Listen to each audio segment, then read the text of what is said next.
এই কেকটি ছিল একটা বাচ্চার বার্থডে কেক।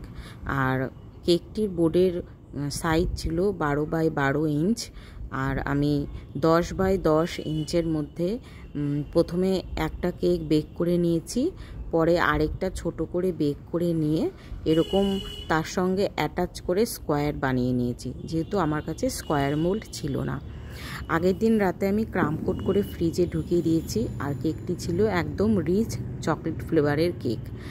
পরের দিন সকালবেলা হুইপড ক্রিম দিয়ে কোনো রকম কালার না মিশিয়ে ফাইনাল ফিনিশিং করে স্ক্র্যাপারের মাধ্যমে এরকমভাবে ডিজাইন করে নিলাম।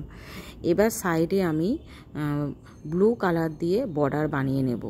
আর ওপরটাতে ওই সেম ব্লু কালার দিয়ে আমি রোজ নজেল দিয়ে রোজ বানিয়ে নেব। সেটা হবে ব্লু কালার আর হবে হোয়াইট কালার। আর কিছুটা রেড কালারের ফুল বানিয়ে নেব। যেহেতু এটা স্পাইডারম্যান থিমের কেক, সেই জন্য লাল, নীল আর সাদা এই তিনটে কিন্তু থাকতেই হবে, তাতে কেকটা কিন্তু বেশি সুন্দর লাগবে। আর আমি কয়েকটা নন এডিবল ফটো প্রিন্ট বার করে নিয়েছিলাম, যেগুলো এই কেকের ওপরে বসিয়ে দেব। সব কটাই ছিল স্পাইডারম্যান থিমের, স্পাইডারম্যানের মুখ আর স্পাইডারম্যান। কাস্টমার আমাকে যেমন বলেছিল আমি সেই রকমই বানিয়ে দিয়েছি। এই দেখো, এগুলো হচ্ছে সেই ফটোগুলো।